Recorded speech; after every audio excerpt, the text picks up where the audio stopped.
Hello, flower friends. Do you think dried flowers are just for the fall? Think again. In today's video, I'm going to show you how to make a dried summer wreath that's made to last. I'm Ellen Frost. I'm building a community of flower nerds online by sharing knowledge and creating connections. If you're a flower nerd, subscribe to my free weekly newsletter. The link is in the description. So I know that a lot of you probably think that dried flowers are just for the fall, but they're not. Dried flowers can be versatile and they can be used in any season. When I'm making a wreath for the summer, I want to choose a color palette that feels summery and veers away from the colors that I would use in the fall. So I'm going to try to stay away from those oranges, reds, burgundies, maroons, browns, and I'm going to stick for this wreath in a yellow, purple, lavender, pink palette. That to me feels much more summery and much more seasonal. The first material that I'm going to use for my dried wreath is German statice. This is one of my favorite dried flowers to use. It actually is a stand-in for us for baby's breath because we are sourcing locally and we don't have access to baby's breath. So I'm going to be using this dried German statice as the base of my wreath. And it's really sturdy. It has like a little tiny white flower on it. And it's great for wreaths in all seasons. I've used it in winter for winter wreaths. But for the summer, it's going to be a great base for my wreath. I'm going to start putting them in to the wreath by just threading it through the grapevine. So you can see I just stuck this one in. It's very sturdy. It doesn't need any wire. And I'm going to do that around the whole base of my wreath.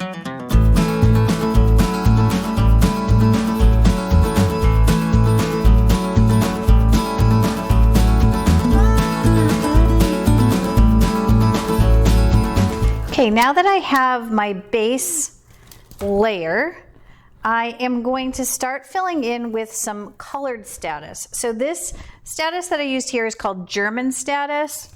This is the statice you're probably more familiar with. It's a great filler flower and it's a great dried flower. It comes in a lot of different colors. I'm going to be using a couple of different shades of purple and blue and sort of a lavendery pink to start doing my sort of second layer here, because what I want is really full coverage so that my wreath feels very full, very robust, and really colorful.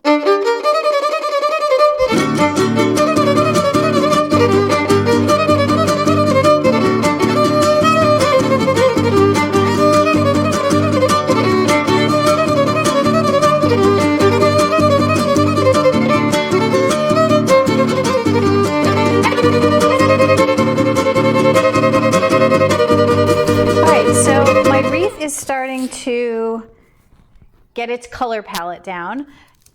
Next, I'm going to use some dried lavender. And you know, dried lavender is awesome for wreaths. It keeps its color, it keeps its scent. So you can create sort of like a little bouquet, depending on how much you want to put in. And you can stick them in all together as one stem.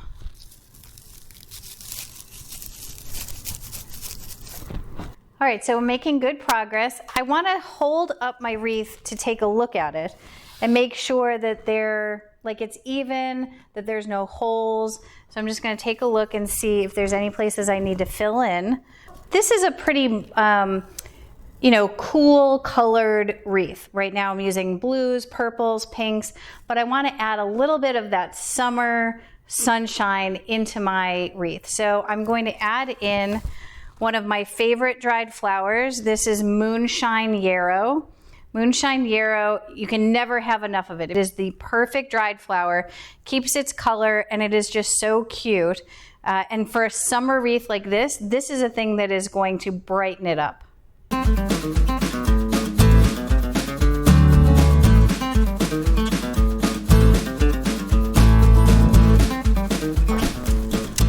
All right, I have a great base down.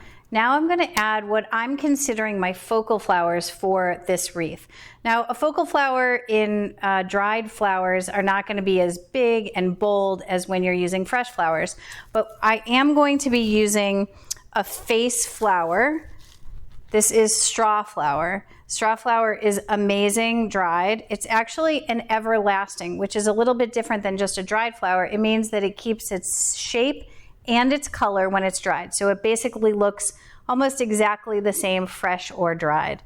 And strawflower is super popular as a wreath element because it is that face flower, that focal flower that's going to make your wreath feel really finished and add that eye-popping flower to your design.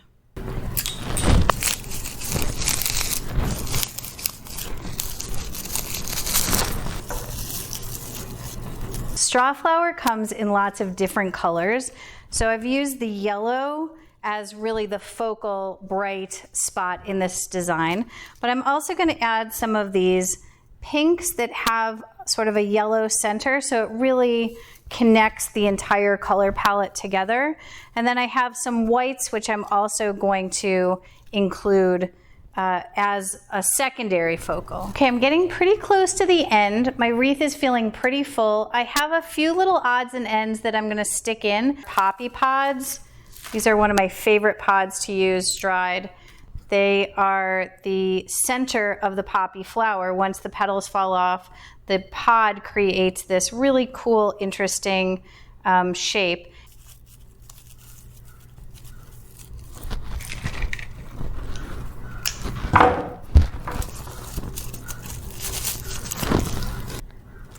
So there you have it, a summer dried wreath. Nothing like fall, no pumpkin looking, just a bright summer dried wreath that's built to last.